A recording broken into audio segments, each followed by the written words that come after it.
The same industry and application which we have found to be necessary in order to acquire excellence in painting and sculpture, are equally required in the sister art of music, the one being the poetry of form and color, the other of the sounds of nature. Handel was an indefatigable and constant worker. He was never cast down by defeat, but his energy seemed to increase the more that adversity struck him. When a prey to his mortifications as an insolvent debtor, he did not give way for a moment, but in 1 year produced his Saw, Israel, the music for Dryden's Ode, his 12 grand concertos, and the opera of Jupiter in Argos, among the finest of his works. As his biographer says of him, he braved everything, and, by his unaided self, accomplished the work of 12 men. Haydn, speaking of his art, said, "It consists in taking up a subject and pursuing it." "Work," said Mozart, "is my chief pleasure." Beethoven's favorite maxim was, "The barriers are not erected which can say to aspiring talents and industry, 'This far and no farther.'"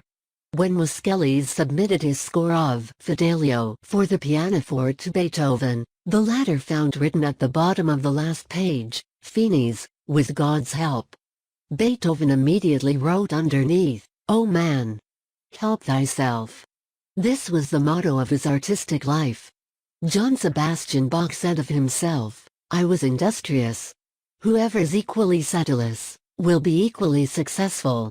But there is no doubt that Bach was born with a passion for music, which formed the mainspring of his industry, and was the true secret of his success.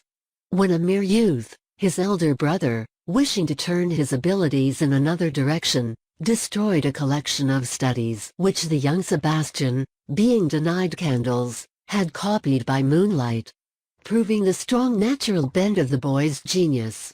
Of Meyerbeer, Bayle thus wrote from Milan in 1820, "He is a man of some talent, but no genius. He lives solitary, working 15 hours a day at music." Years passed, and Meyerbeer's hard work fully brought out his genius, as displayed in his Roberto, Huguenots, Prophet, and other works, confessedly amongst the greatest operas which have been produced in modern times. Although musical composition is not an art in which Englishmen have as yet greatly distinguished themselves, their energies having for the most part taken other and more practical directions, we are not without native illustrations of the power of perseverance in this special pursuit. Arne was an upholsterer's son, intended by his father for the legal profession. But his love of music was so great, that he could not be withheld from pursuing it. While engaged in an attorney's office, his means were very limited, but, to gratify his tastes, he was accustomed to borrow a livery and go into the gallery of the opera, then appropriated to domestics. Unknown to his father, he made great progress with the violin, and the first knowledge his father had of the circumstance was when accidentally calling at the house of a neighboring gentleman. To his surprise and consternation, he found his son playing the leading instrument with a party of musicians. This incident decided the fate of Arne. His father offered no further opposition to his wishes, and the world thereby lost a lawyer, but gained a musician of much taste and delicacy of feeling, who added many valuable works to our stores of English music. The career of the late William Jackson, author of The Deliverance of Israel, an oratorio which has been successfully performed in the principal towns of his native county of York, furnishes an interesting illustration of the triumph of perseverance over difficulties in the pursuit of musical science. He was the son of a miller at Masham, a little town situated in the valley of the Yore, in the northwest corner of Yorkshire. Musical taste seems to have been hereditary in the family, for his father played the fife in the band of the Masham Volunteers, and was a singer in the parish choir. His grandfather also was leading singer and ringer at Masham Church. And one of the boy's earliest musical treats was to be present at the bell pealing on Sunday mornings.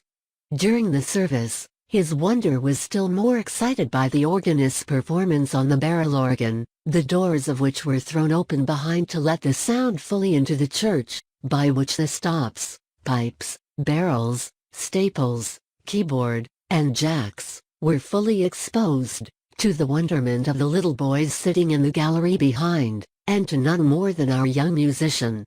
At 8 years of age he began to play upon his father's old fife, which, however, would not sound D. But his mother remedied the difficulty by buying for him a one-keyed flute. And shortly after, a gentleman of the neighborhood presented him with a flute with 4 silver keys. As the boy made no progress with his book learning, being fonder of cricket, fives, and boxing, than of his school lessons, the village schoolmaster giving him up as a bad job, his parents sent him off to a school at Pateley Bridge. While there he found congenial society in a club of village choral singers at Brickhouse Gate, and with them he learnt the solfaing gamut on the Old English plan. He was thus well drilled in the reading of music, in which he soon became a proficient. His progress astonished the club, and he returned home full of musical ambition. He now learned to play upon his father's old piano, but with little melodious result. And he became eager to possess a finger organ, but had no means of procuring one. About this time, a neighboring parish clerk had purchased, for an insignificant sum, a small disabled barrel organ, which had gone the circuit of the northern counties with a show. The clerk tried to revive the tones of the instrument, but failed.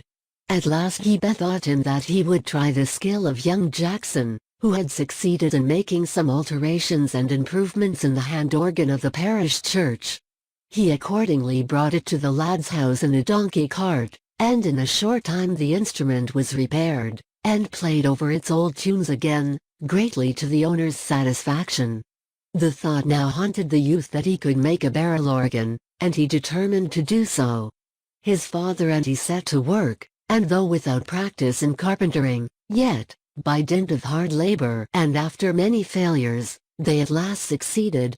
And an organ was constructed which played 10 tunes very decently, and the instrument was generally regarded as a marvel in the neighborhood.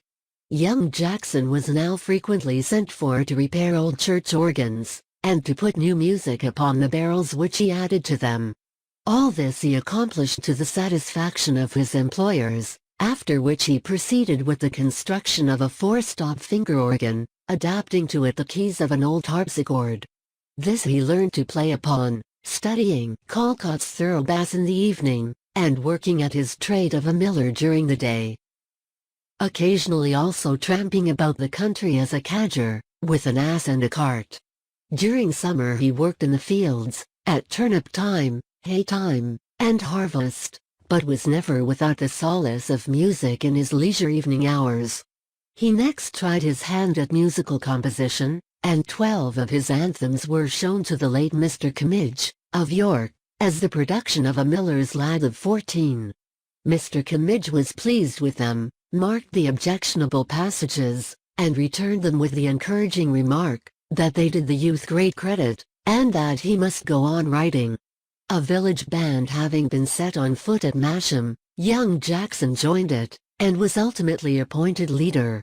He played all the instruments by turns, and thus acquired a considerable practical knowledge of his art. He also composed numerous tunes for the band. A new finger organ having been presented to the parish church, he was appointed the organist.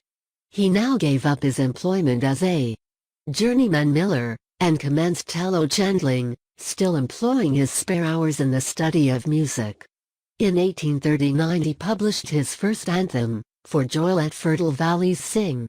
And in the following year he gained the first prize from the Huddersfield Glee Club, for his Sisters of the Lee.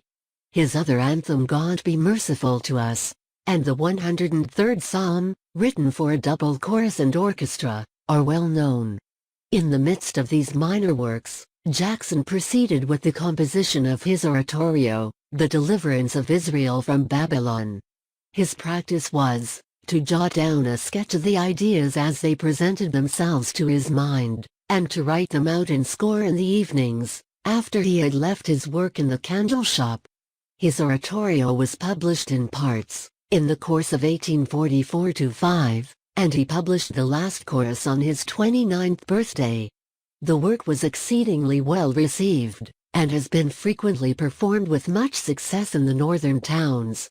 Mr. Jackson eventually settled as a professor of music at Bradford, where he contributed in no small degree to the cultivation of the musical taste of that town and its neighborhood.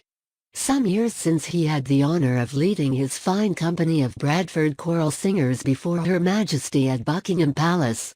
On which occasion, as well as at the Crystal Palace, some choral pieces of his composition were performed with great effect. Such is a brief outline of the career of a self-taught musician, whose life affords but another illustration of the power of self-help, and the force of courage and industry in enabling a man to surmount and overcome early difficulties and obstructions of no ordinary kind.